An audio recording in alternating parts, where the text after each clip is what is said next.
Alors, on va d'abord décrire la pile. Qu'est-ce que c'est que la pile? Alors, vous pouvez prendre n'importe quelle pile. Vous ne le voyez pas parce que tout est composé en minuscules, mais c'est en gros ce concept-là. Sauf que dans les piles les plus classiques maintenant, on ne voit plus ce liquide, etc., etc., mais le concept reste le même. Donc, vous allez avoir deux bacs.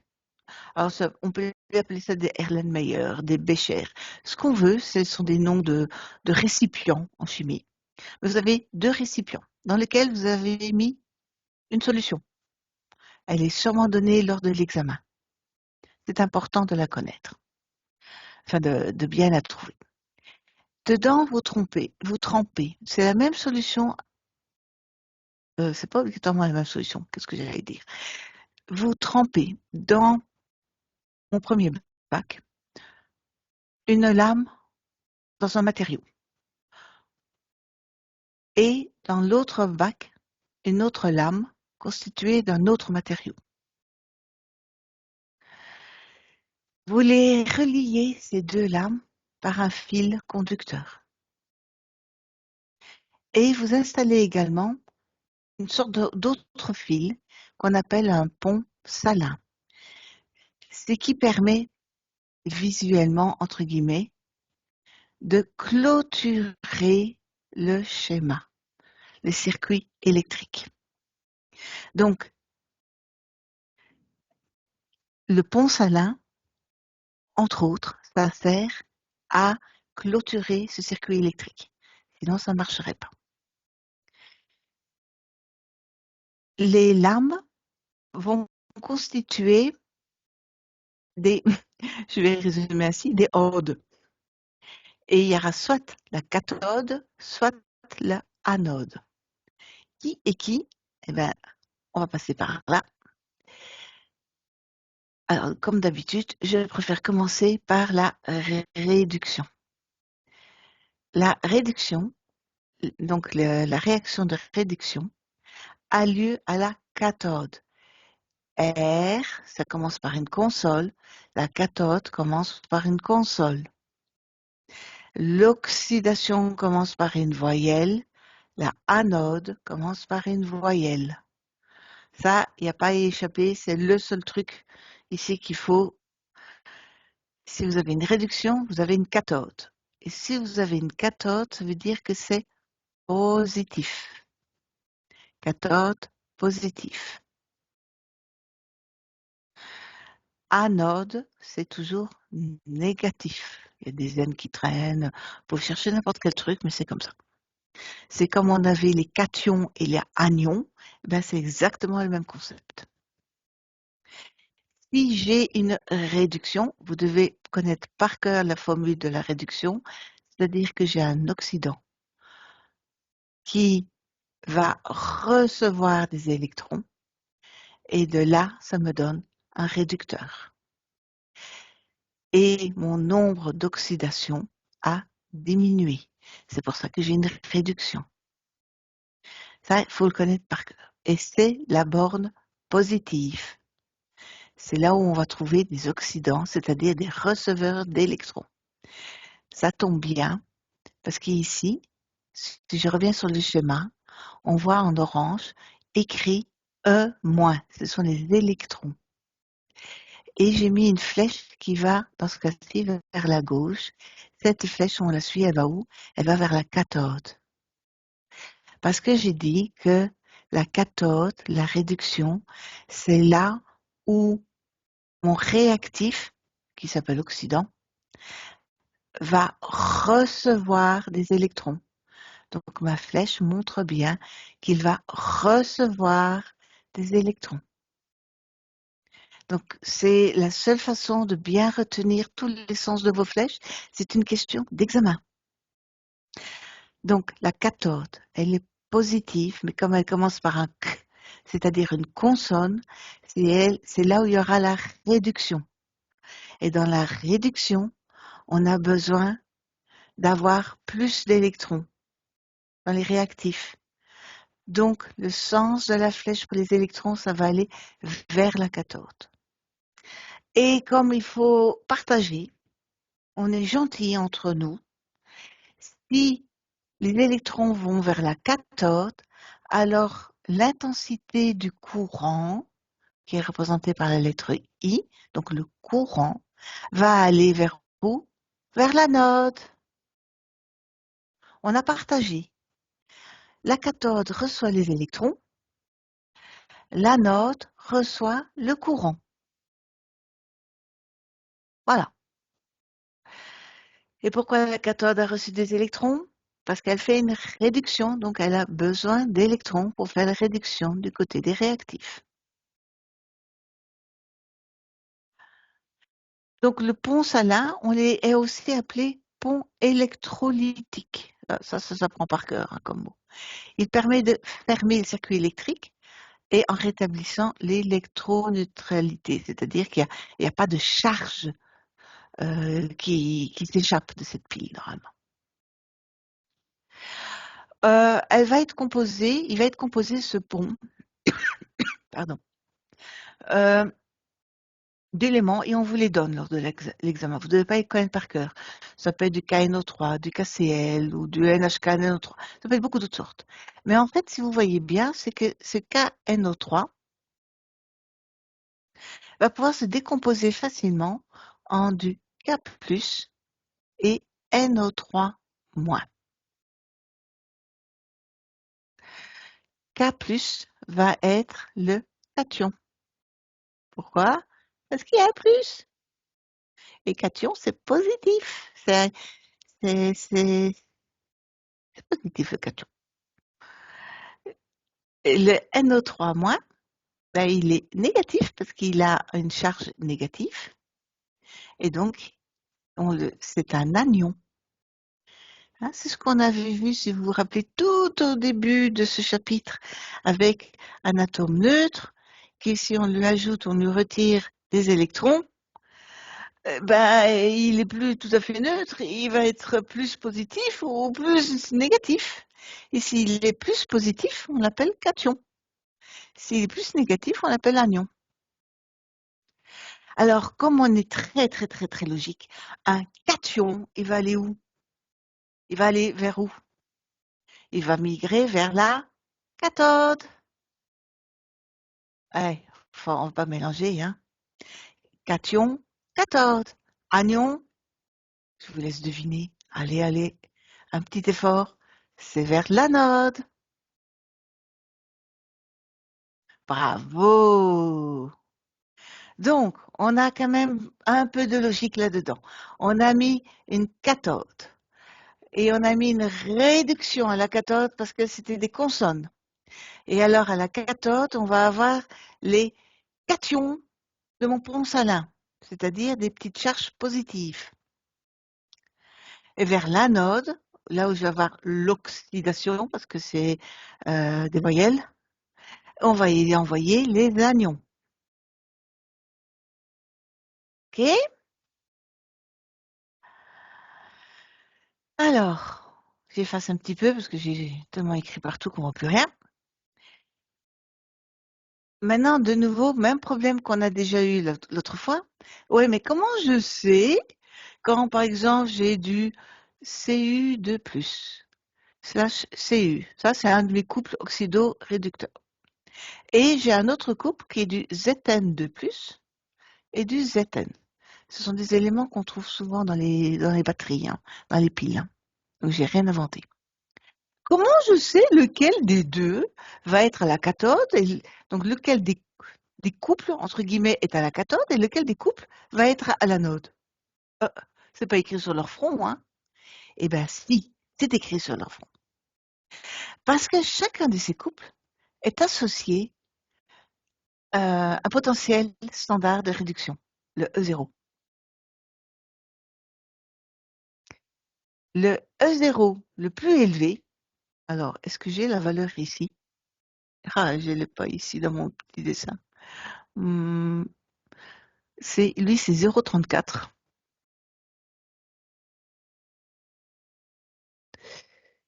Volts. Mais je ne crois pas que j'ai le Zn avec moi. Alors, il va falloir aller le rechercher dans le dessin. Allez, hop. Allez, on va céder, on va le lire le plus vite possible. Donc déjà, on va retrouver le CU. Alors le CU de plus, CU, il est là.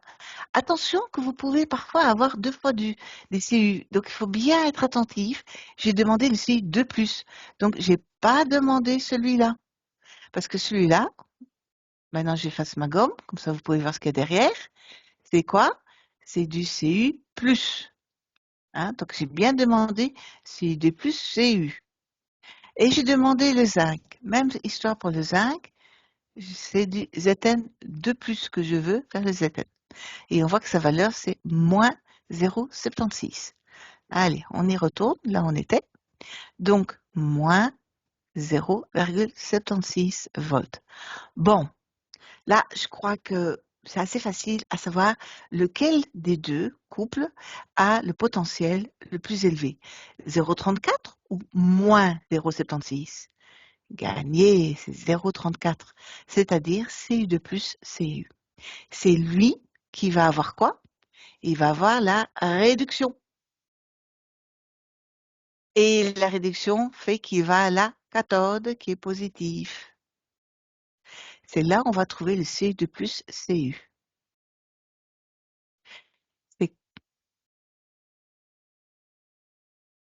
Et à l'anode, qu'est-ce qu'on va trouver? Bah, l'autre couple. Il faut bien qu'on le mette quelque part. On va le mettre là, à l'anode. Et ils subiront l'oxydation.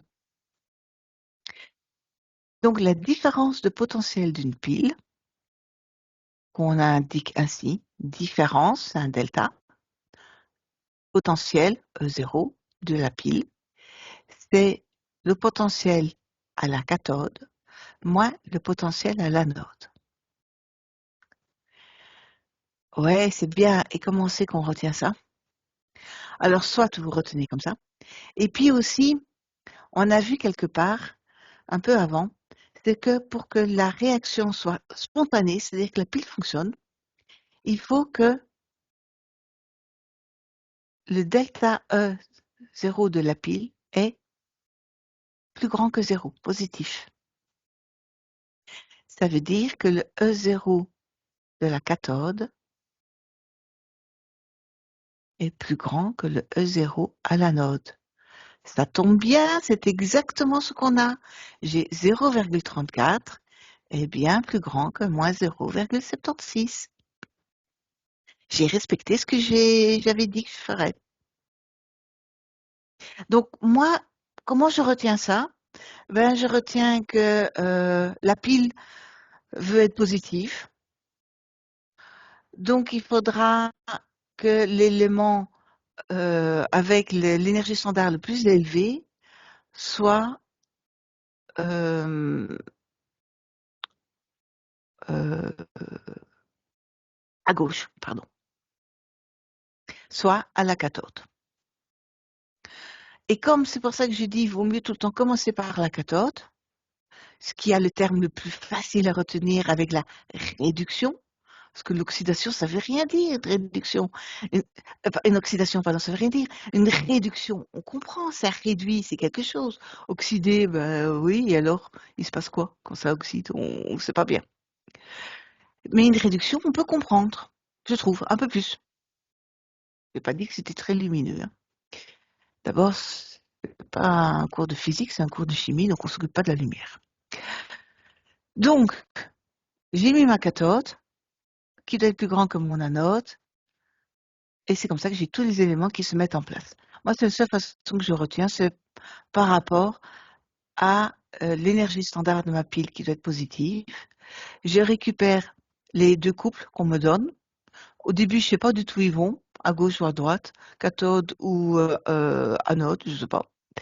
Je récupère leurs énergies, leur potentiel, pardon, standard. Je regarde lequel qui permet d'avoir un delta E0 pile positif. Et ainsi, je sais repérer, puisque c'est l'un moins l'autre, et ben, ça me permet de trouver celui qui va à la cathode. C'est que comme ça que j'arrive à le faire. Et si j'ai ma cathode, je sais que cette cathode est positive, parce qu'on l'a vu avec le cation, on l'a vu avec tous ces mots-là. Si je sais que comme c'est une consonne, ben, je lui mets une réduction. Et j'ai tous les éléments qui découlent de là. Et aussi, ça veut dire que les cations de mon pont salin vont venir dedans. Grâce à ça, ben, j'arrive à faire tout mon schéma. Alors, le coût des courants électriques, on l'avait dit aussi tout à l'heure, c'est que quand j'ai une réduction, je vais recevoir des électrons. Donc, le symbole des électrons vont aller vers la cathode. Et j'avais dit qu'il faut quand même un petit peu partager, ce qui fait que le courant, lui, va aller vers l'anode. On partage. On va pas tout donner à la cathode, hein, quand même. Bon, j'espère qu'avec ça, vous avez tout compris, parce que ce slide vous résume la pile. Et ça, c'est une question d'examen presque chaque fois. Alors vraiment, elle est bien, cette question. Pour info, on peut avoir d'autres représentations de la pile, mais en gros, c'est le même principe. Et là, vous pouvez prendre des risques. C'est juste savoir qu'il y a d'autres sortes de piles, parce que j'ai pas vu beaucoup de fois où ils ont posé des questions qui vont plus loin. Et puis bon, ben voilà, pas de bol. Si vous avez le temps, si vous pouvez comprendre, vous pouvez toujours l'étudier. C'est toujours le même concept. Il y a une cathode et une anode. La cathode est positive. Donc c'est exactement le même principe du dessin. La seule chose qui va changer, c'est les compositions, c'est-à-dire quels sont les éléments que je mets dedans. Et pardon, pour la pile à combustible, comme c'est beaucoup d'éléments avec de l'eau, on va parler de électrolyse. Bon, voilà. Et justement, c'est quoi l'électrolyse? Alors ça, c'est encore plus rigolo.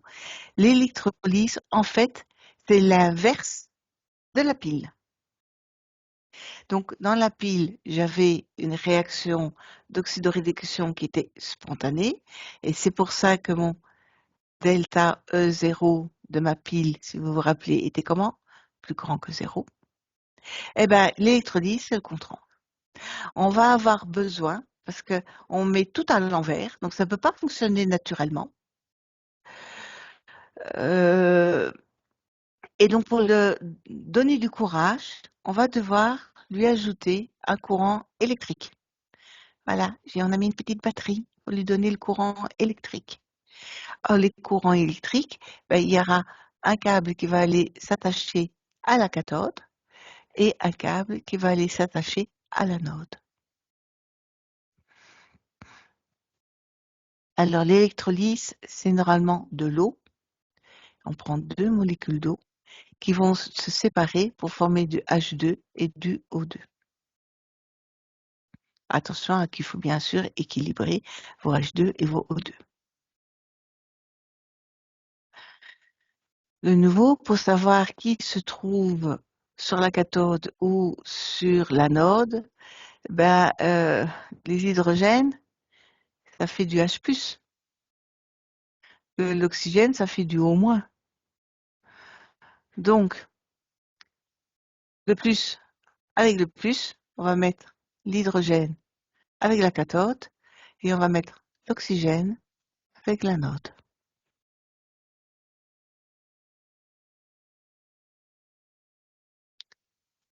Et donc, faut pas oublier d'avoir mis notre batterie. En fait, on n'a plus notre pont salin ici, on a la batterie à la place. Et alors que tout à l'heure, dans mon oxydoréduction, dans ma pile, c'était donc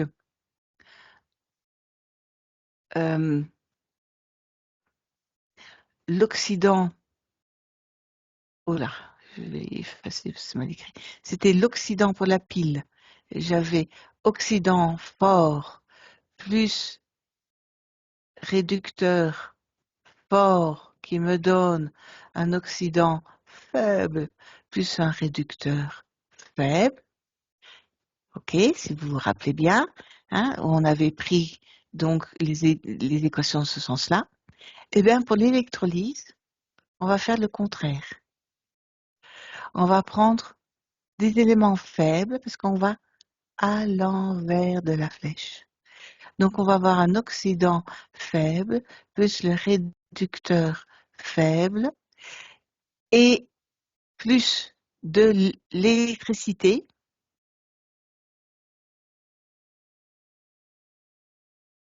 Et tout ça, grâce à ça, donc faut pas oublier l'électricité, va me donner un oxydant fort et un réducteur fort. Donc, c'est l'inverse de la pile, mais pour fonctionner, il faudra bien ajouter l'électricité.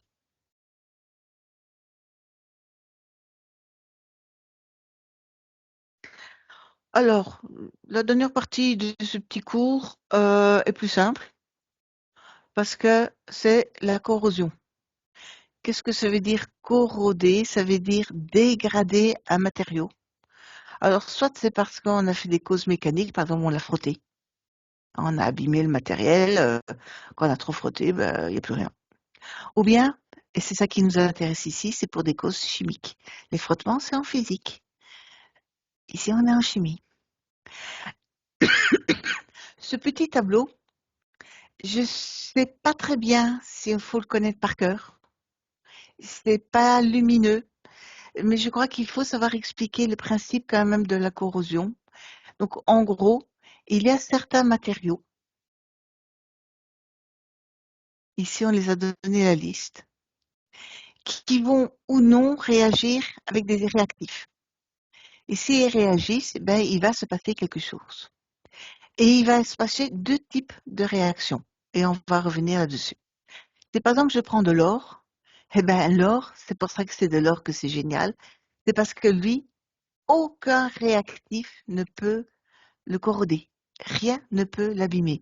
Alors parfois vous avez des bijoux, vous me dites ouais attendez, il est en or, et pourtant ma peau est devenue noire, ou pourtant lui s'est oxydé, il a changé de couleur. Ben, c'est parce qu'en fait, je suis désolée de vous le dire, mais votre or, il n'était pas très pur. Il y avait beaucoup d'autres éléments que de l'or dedans. Il y avait juste une couche jaune, à la limite de la peinture jaune, mais c'est tout. Que s'il était vraiment que en or pur, il serait inaltérable. Il n'y a pas de corrosion possible. Par contre, si je prends le cuivre, si vous habitez à Bruxelles, ou si vous êtes déjà passé par Bruxelles, il y a un bâtiment un peu moche, qui est une basilique,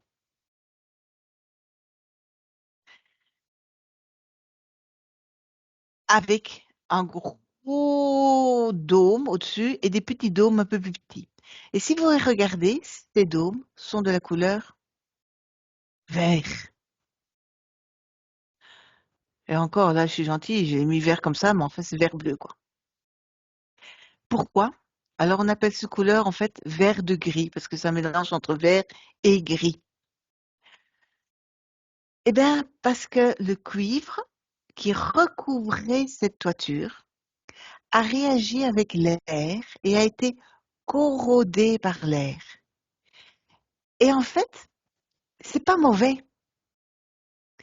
C'est très, très bizarre à dire, mais ça protège cette toiture. Parce qu'en fait, si je prends ma couche sur l'épaisseur ici de cuivre, eh ben, il n'y a que cette zone-ci, la couche superficielle, qui est devenue verte, avec le vert de gris. Le restant est resté de la couleur cuivre. Ben, on va dire un peu orangé, hein, parce que j'ai pas toutes les couleurs ici, je suis désolée. Et ça, c'est mon cuivre. Donc, en réalité, ce vert de gris, qu'est-ce qu'il sert? Il sert à empêcher plus de corrosion. Cette zone est attaquée et ne peut plus réagir et donc protège l'intérieur de ma couche. Il suffit juste d'avoir une couche suffisamment épaisse et il n'y a pas de problème. Et ce principe s'appelle la passivation. C'est-à-dire que tout d'un coup, j'ai une couche superficielle qui vient de se déposer et qui me permet de protéger le restant. C'est la même chose si vous avez un bijou en argent et que vous le mettez en contact avec l'air ou en fait, le dioxygène qui est dans l'air. eh bien, il va y avoir une couche noire qui va se mettre au-dessus de l'argent et elle est superficielle. Elle sert à éviter que l'intérieur de l'argent s'abîme. Parfois, dans les vieilles familles, vous avez vu des objets qu'on appelle de l'argenterie.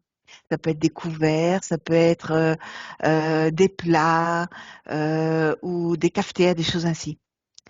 Et si la personne qui doit faire le ménage, l'entretien, ne les a pas assez entretenus, pas assez régulièrement, une couche noire est mise tout au-dessus de ces objets.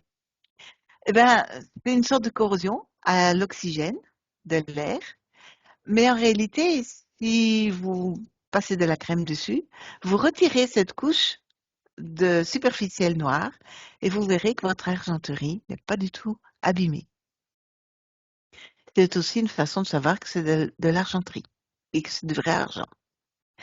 Par contre, malheureusement, ce que je viens de dire n'est pas vrai dans tous les cas. Il y a d'autres réactions qui font que c'est beaucoup plus grave que ça. Euh, si je prends le fer, par exemple, quand on va le faire réagir, on va le mettre en contact avec de l'oxygène ou avec de l'eau, il va avoir une couche de rouille rouge. Vous avez déjà vu parfois sur du métal, comme ça, des couches un peu rouges, un peu brunes, comme vraiment sales, quoi, comme une coulée, quoi. Eh bien, malheureusement, si on retire cette couche de rouille, alors normalement, il faut le faire en frottant très, très, très fort, eh bien, vous verrez que quand vous la retirez, il y a un trou dans votre fer. Malheureusement, la quantité de fer a diminué ici, donc il y a peu de fer et ça peut être très grave. C'est pour ça que, par exemple, sur les gros bateaux, comme les pétroliers, les choses comme ça, pour éviter que la coque du bateau qui est en fer ne prenne eau après quelque temps, parce qu'elle est dans l'eau, donc en plus dans de l'eau salée, donc elle va rouiller. Et ben, ça va retirer des couches de métal. Et quand il y aura une grosse couche de métal de partie, qu'est-ce qui va se passer? Il va se passer Titanic! Et l'eau va rentrer dans le bateau. Et votre bateau, il va couler. Blou, blou, blou, blou, blou, blou, blou, blou, blou. Voilà, il a coulé mon bateau. Donc, pour éviter ça, qu'est-ce qu'on va faire? Assez bizarrement, c'est une technique super géniale. On va mettre une petite pièce qui va se faire attaquer par l'eau salée. Et ce qui fait que l'eau salée, au lieu d'aller attaquer le fer, elle va aller attaquer cette petite pièce qu'elle va complètement détruire. Et le temps qu'elle s'occupe de détruire cette petite pièce, eh ben, la zone tout autour est protégée. Bien entendu, tous les X mois, X années, ben, cette pièce est complètement détruite. C'est une cathode en fait. Et il va falloir la remplacer par une autre. Mais entre-temps, votre bateau est protégé.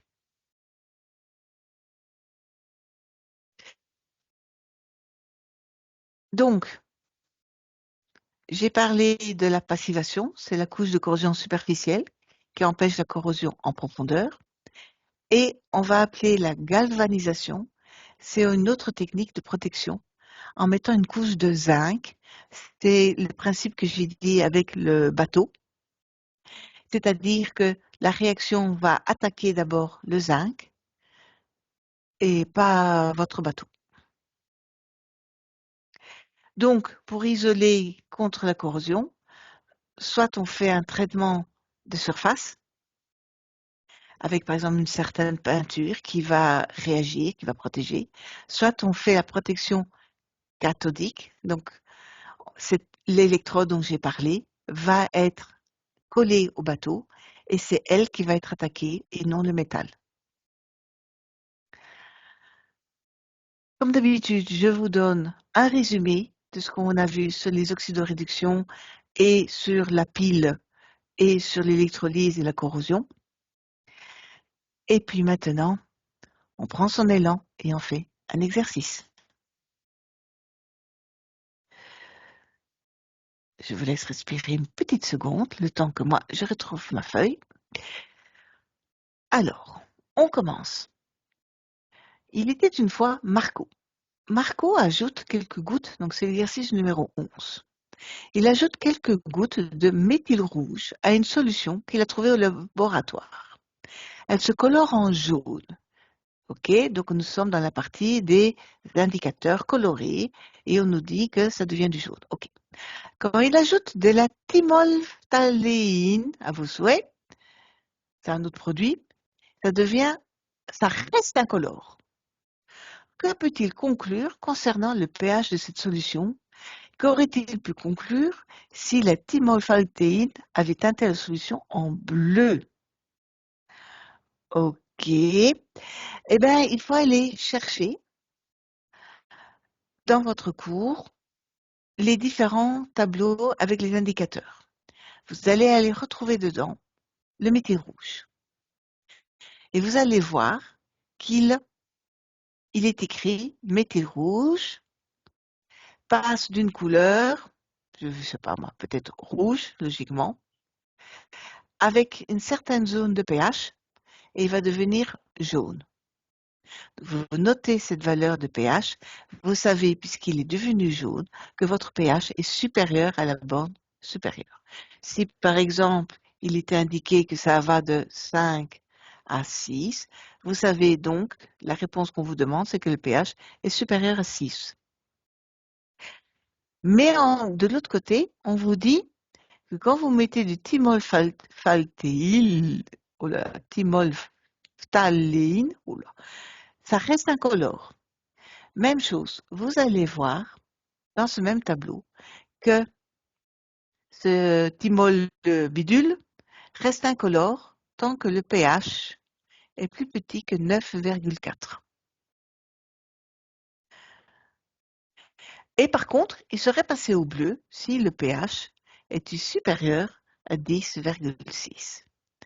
Donc, qu'est-ce que vous pouvez en conclure concernant le pH de la première solution? C'est que le pH va donc être compris entre 6 et 9,4.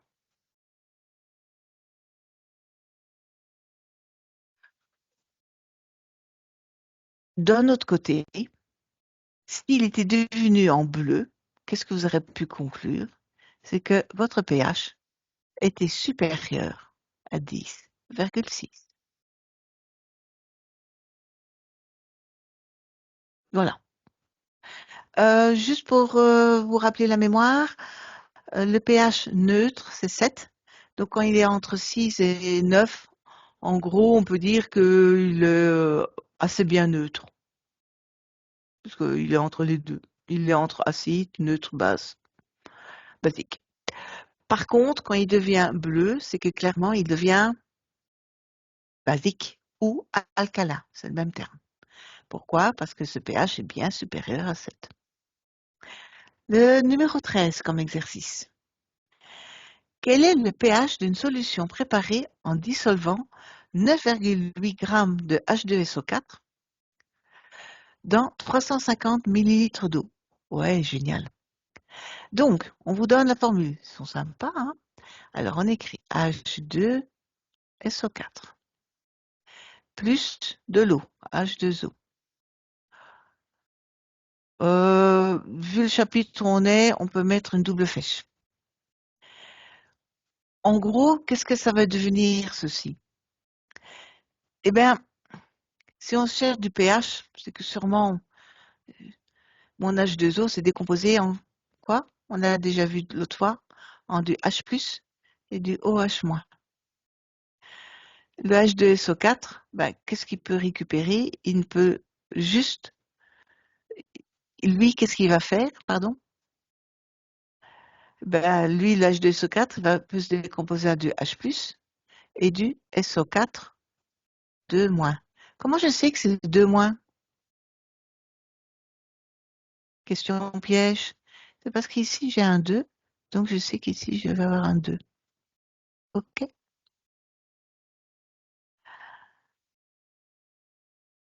Donc,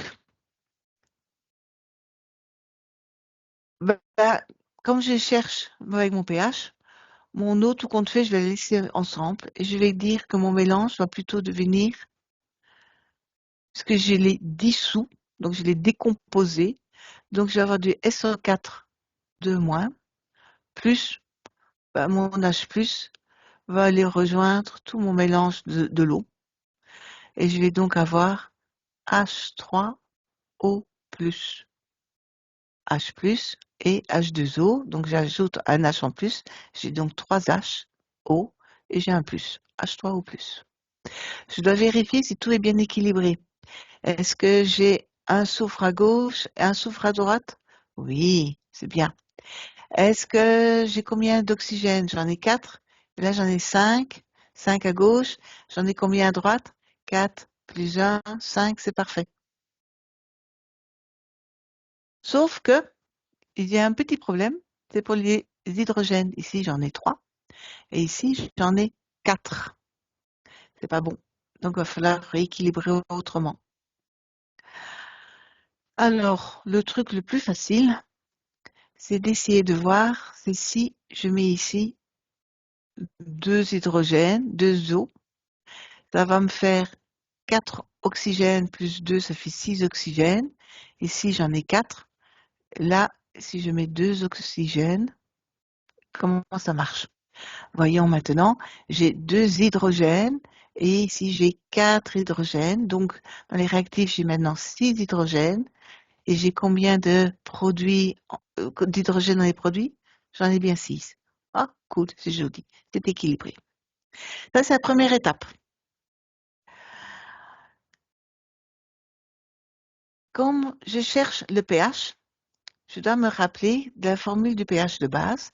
La formule du pH, c'est pH, c'est moins log de la concentration en H3O+. Ça, c'est la formule. Ça tombe bien, j'ai fait apparaître du H3O+. Ça, c'est une bonne nouvelle. Donc, je vais devoir trouver la concentration en H3O+. C'est quoi une concentration? La concentration en H3O+, c'est donc le nombre de moles d'H3O+, divisé par un volume. Le volume, j'ai l'info, c'est bon. Et ce que j'ai toujours pas, c'est mon nombre de moles. OK, on remonte le temps, hein. Donc, pour trouver le nombre de moles de produits, eh bien, il faut savoir combien j'avais de moles de réactifs. Le seul élément qu'on me donne où je peux trouver le nombre de moles, c'est par rapport au H2SO4. On me dit que j'avais 9,8 grammes. Comment je fais pour passer de la masse de H2SO4 en des moles de H2SO4?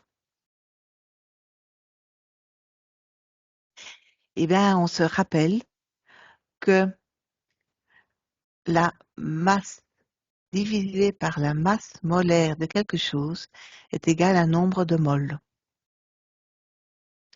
OK, on remonte encore le temps. C'est quoi la masse molaire du H2SO4? Ah, ben ça, c'est à partir du tableau de Mendeleïev. Vous savez que la masse molaire de l'hydrogène, c'est 1. Et je dois en prendre 2 ici, hein. Donc 1 fois 2, plus la masse molaire du soufre, de mémoire, c'est 32. Oh! Non, j'ai triché, je viens d'aller le lire. C'est 32. Et j'ai 4 oxygènes. Alors 4 fois, là par contre, je le sais par cœur, la masse molaire de l'oxygène, c'est 16. Je fais la somme de tout ça et ça me donne, là, je viens de le lire, 98 grammes par mol. Oh, qui sont sympas, parce qu'on avait 9,8 ici. Donc, je divise 9,8 par 98. J'ai donc le nombre de moles de H2SO4, qui est égal à combien? 9,8 sur 98, c'est égal à 0,1 mol. OK? On va effacer. Alors, on ne pourra pas oublier ce qu'on a dit. Donc, mon équation, je la réécris rapidement, c'était H2SO4 plus 2 molécules d'H2O va me donner comme réaction du SO4- plus 2 ions de H3O+. Je sais que j'ai le nombre de moles que je veux faire réagir de H2SO4, c'est 0,1. Mais je sais aussi, parce que je sais lire, que mon équation veut dire que une quantité, alors on va l'appeler mol, pour se faciliter la vie, une mole de H2SO4 va réagir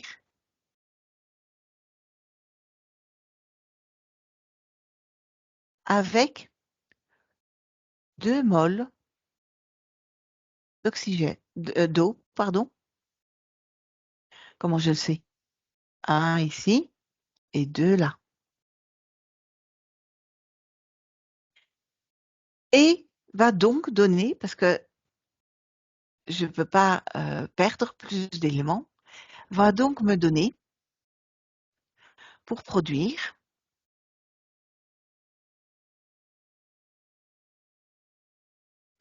une mole de SO4- et combien de moles d'H3O+?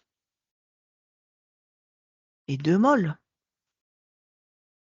d'H3O+. Comment je le sais? Ben ici, s'il n'y a rien devant, c'est que c'est un 1. Et là, j'ai un 2. OK. Est-ce que moi, j'ai une mole d'H2SO4? Eh non. J'ai pas une mole, j'en ai 0,1 mole. Donc, je vais avoir 0,1 mole de H2SO4 va me donner combien de moles d'H3O+? 2 fois 0,1 mol d'H3O+. Le 0,1, le 0,1, et mon 2, ben, il vient d'en haut. Il vient de ma réaction, où je vois que j'ai un 1, H2SO4, me donne 2 H3O+. OK? Donc maintenant, je connais le nombre de moles d'H3O+. Donc je peux calculer maintenant la concentration en H3O+. La concentration en H3O+, c'est le nombre de moles, 0,2, que je divise par mon volume. Attention, il faut le mettre en litres. 350 en litres, c'est 0,350. Ça me donne une certaine valeur de concentration. Là, je vais aller le lire, honnêtement.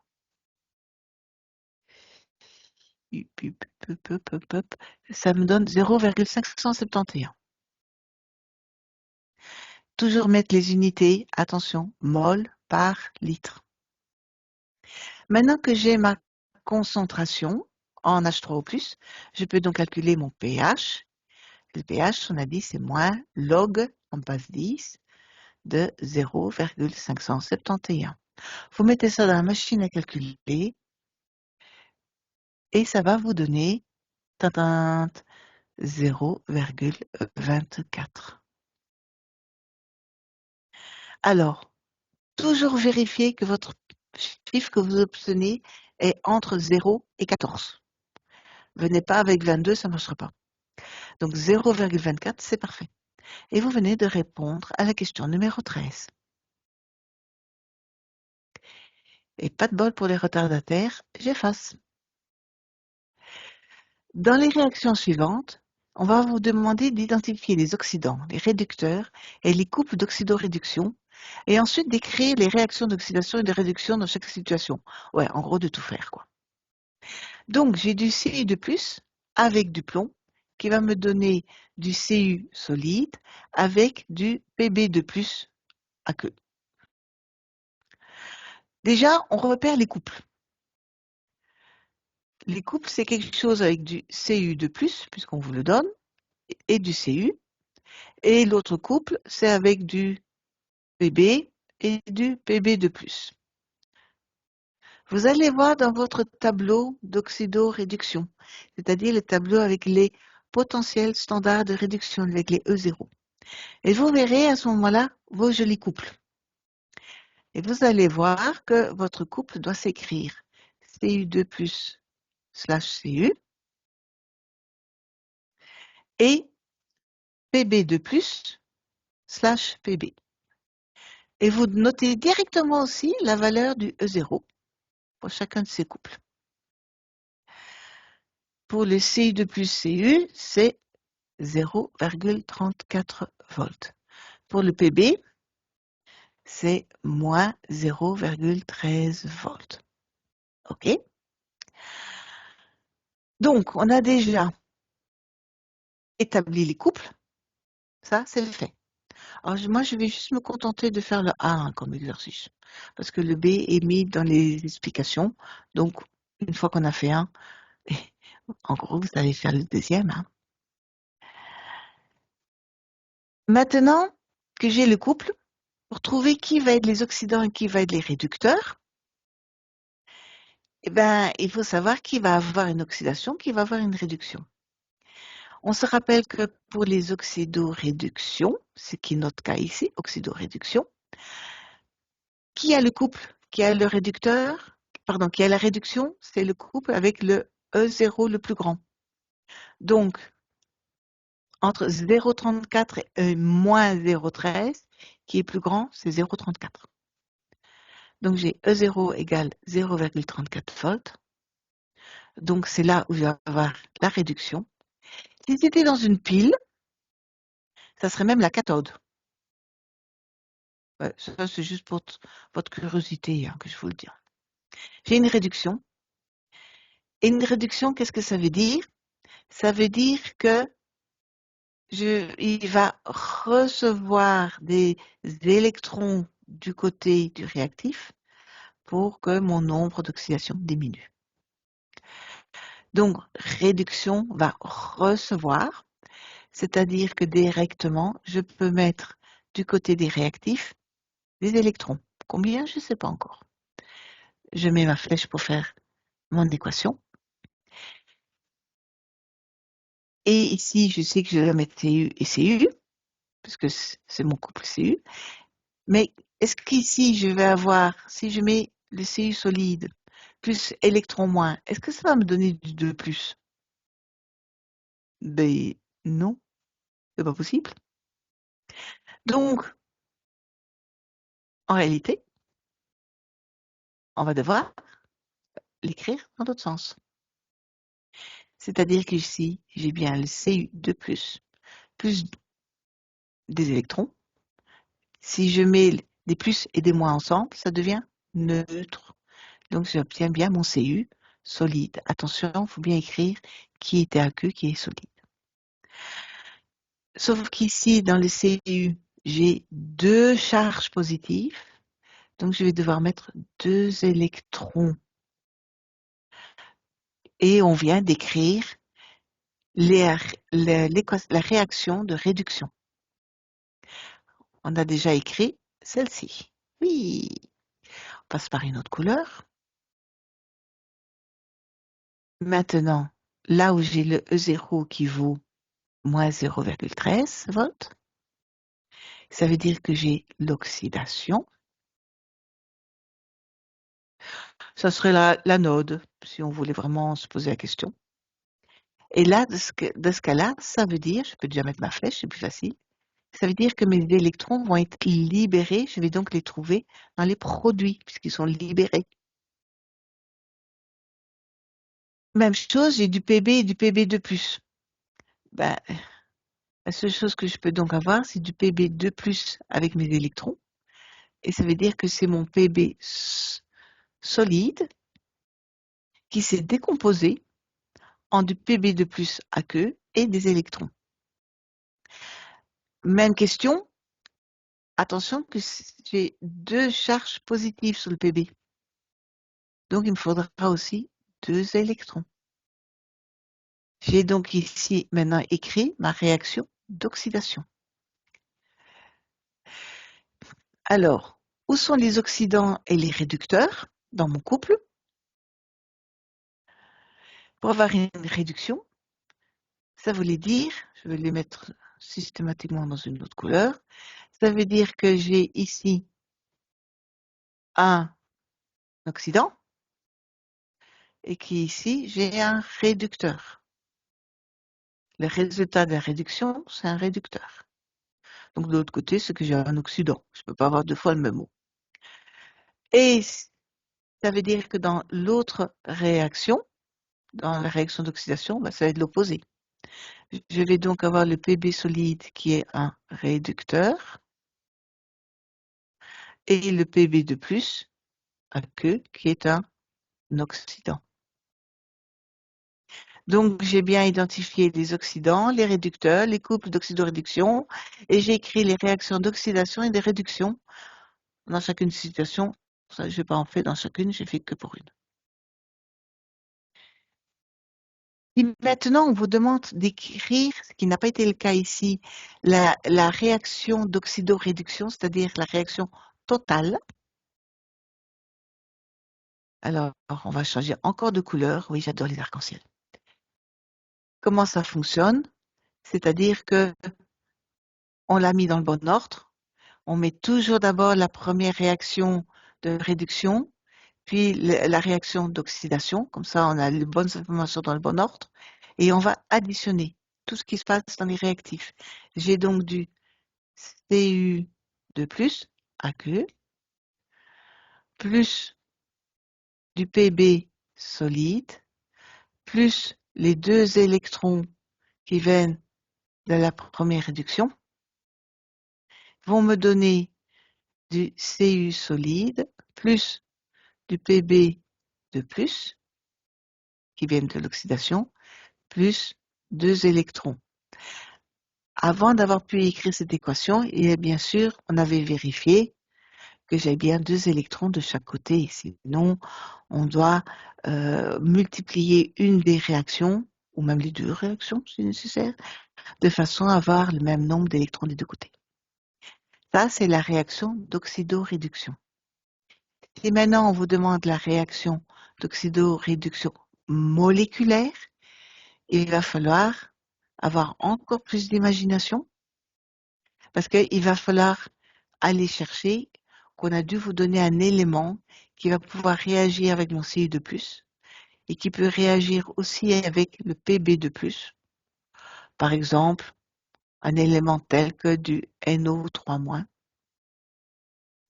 Et quand ça va réagir ensemble, eh bien, ça va faire disparaître les ions.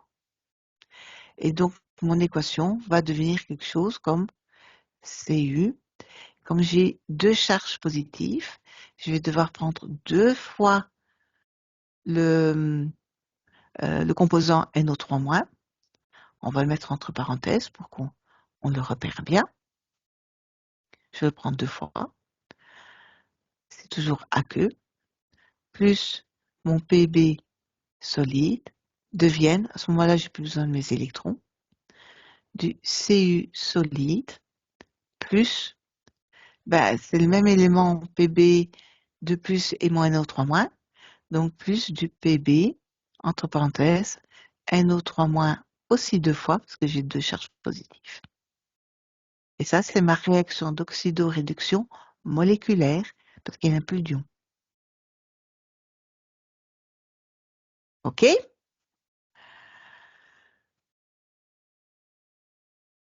Maintenant, dernier exercice, on va juste faire avec un petit peu d'exemple.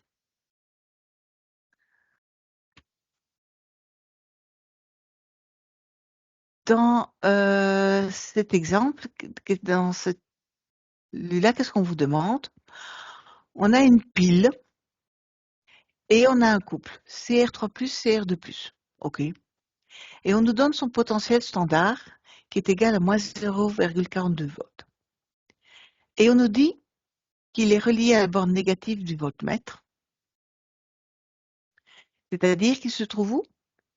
Mon couple, ici, se trouve à l'anode. puisque c'est la borne négative. Et on nous demande quel pourrait être le couple à la borne positive, donc c'est-à-dire à la cathode. Et on nous a dit que c'était une pile qui fonctionne, parce qu'elle débite du courant. Comment on fait ça? Et on nous donne les différentes valeurs d'énergie. Eh ben, honnêtement, c'est assez mignon comme exercice. Parce que on sait que pour qu'une pile fonctionne, il faut que la différence de potentiel standard de la pile doit être plus grand que 0. Et on sait en plus, par définition, que c'est l'énergie potentielle standard de la cathode moins celle de l'anode. Alors, celle de l'anode, on vient de nous donner, c'est moins 0,42. Les signes sont importants. Donc, pour que mon ensemble soit positif, si je réécris tout ceci, je vais donc avoir que E0 cathode moins 0,42 doit être plus grand que 0. Donc j'ai E0 cathode doit être plus grand que moins 0,42 volts, bien sûr. Alors, moins 0,44 volts, c'est trop petit, c'est pas bon. Moins 1,18 volts, c'est trop petit, c'est pas bon. Moins 0,12 volts, c'est bon, ça marche. Celui-là, c'est un cas possible. Au cas où, parce qu'ils nous ont mis au pluriel, hein, entre parenthèses, donc on pourrait en avoir deux couples. Cherchons la suite. Le dernier, c'est moins 0,76 volts, c'est pas bon. Donc j'avais qu'un seul couple qui répond à ma condition et qui va être mis à la cathode. Voilà. Avec ça, nous avons fait des exemples. Comme le temps est déjà fini, je n'ai pas le temps de faire des examens avec vous ici, mais si nécessaire, je veux bien vous faire aussi une vidéo pour vous expliquer quelques résolutions d'examen. Et bon courage!